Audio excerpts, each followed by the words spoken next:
Tuesday, it's KSAT Q&A, and we are always hoping we get Mayor Ron Nirenberg to join us, and he is today, and he is the mayor on the move in the vehicle today.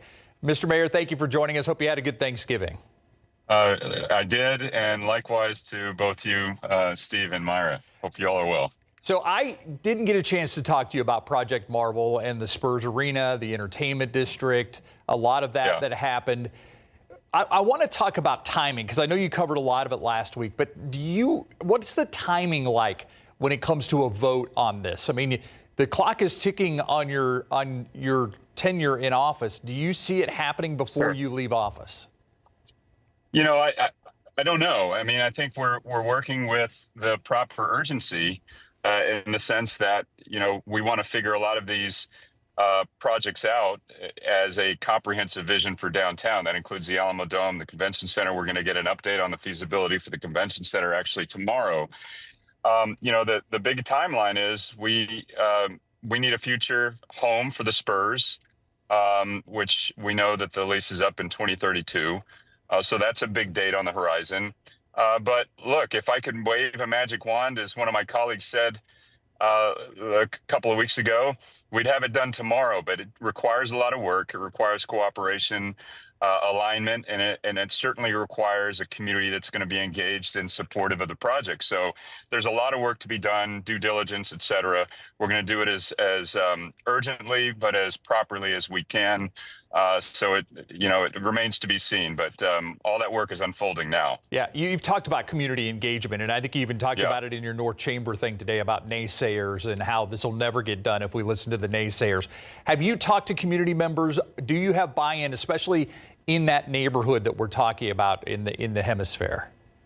Well, there's several neighborhoods around the area. I mean, you have Lavaca to the south, you have Dignity and Denver Heights to the east. I mean, you have neighborhoods all around there, not on the specific footprint of what we're calling, what has been called now Project Marvel, but there are communities all around there. And so we want everybody to be engaged in the process because, look, this is a project to enhance San Antonio's downtown for our local community. And I think by doing that, it's going to be a great experience for visitors too. But we're concerned about making downtown the best place it can be for San Antonians.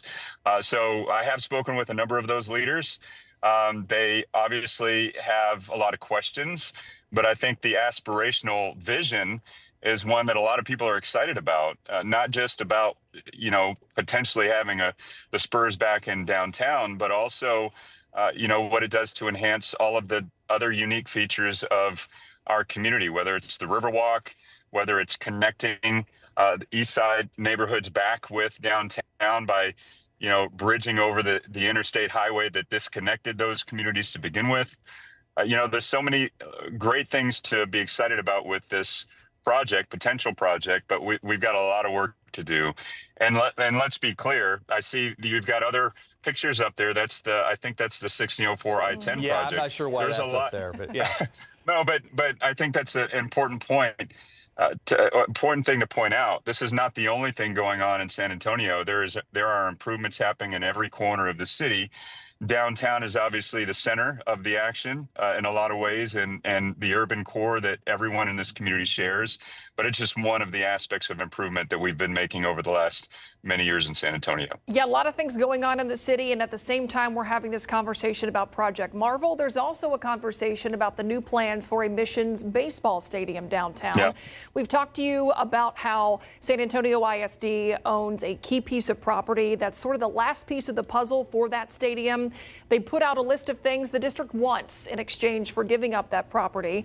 In previous conversations, I know you said you were a little surprised by that list, but do you know whether there have been active talks to try to reach an agreement here to see what happens with that property the district owns? Yes, there have been. There's been some conversations about, you know, finalizing this deal, this transaction, which is essentially a 2.3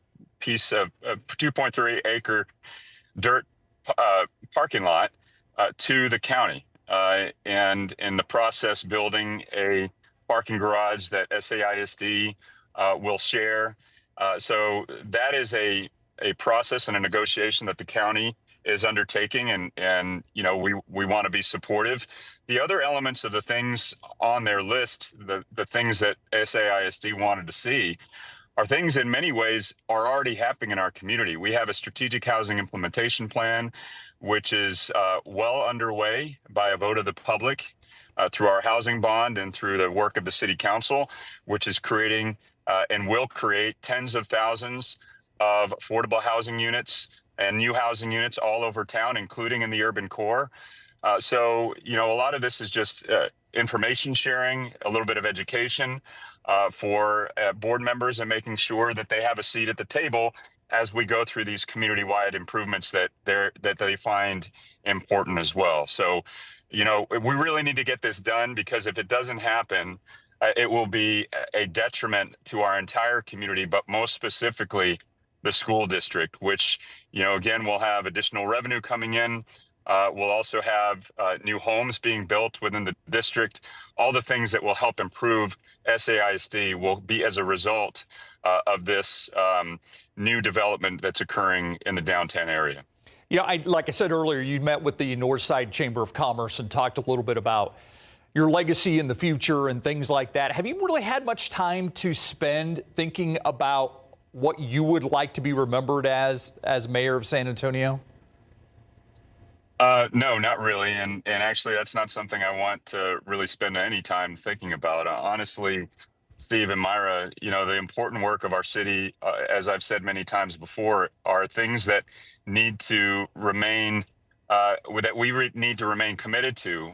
The foundational work on housing, on education and workforce development, on transportation, and we're building our first mass transit system starting next year. So there's a lot of work that we're doing that will endure and require additional commitment long past the time I leave office. And so, what I want to be remembered as is somebody who focused on the important things, and also was a good dad in the process. And a lot of the work that we're doing will be measured by those young people who are being raised in San Antonio right now, and we want to leave them a better community than what we found. And I think the work we've done will do exactly that. We have been talking about a mayoral legacy this week with the passing of former Mayor Howard Peak over the weekend.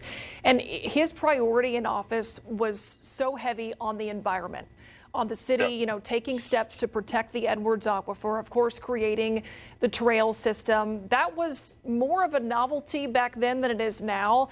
Can you talk a little bit about how the city's efforts to protect the aquifer are still ongoing? What is the city still doing all these years later to protect the water? I am so glad that you asked that question, Myra, because we need to understand that the reason why we have life in San Antonio is because of God's blessing of the Edwards Aquifer. This is the reason why this area was settled in the first place. And Howard Peak, along with several others, his contemporaries and people after him, recognized that fact and did the work necessary to create things like the Edwards Aquifer Protection Program.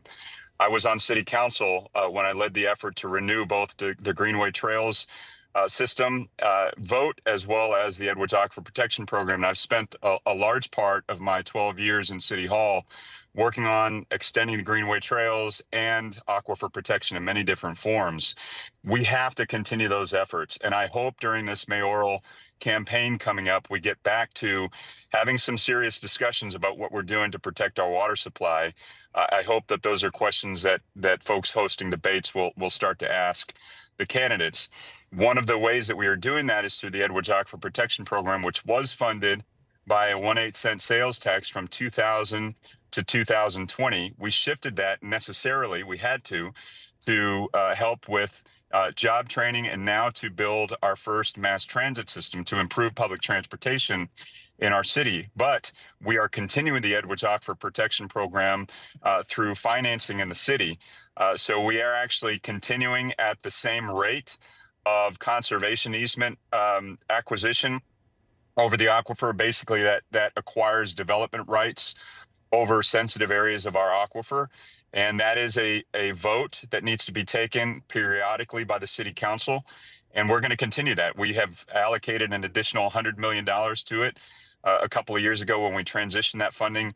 In about 5 years or so, we're going to need to do that again. And so the next mayor of the city will need to keep aquifer protection on the front burner in terms of priority issues. Yeah, one that's certainly part of Howard Peak's legacy when you look back. Plus, just such a nice guy.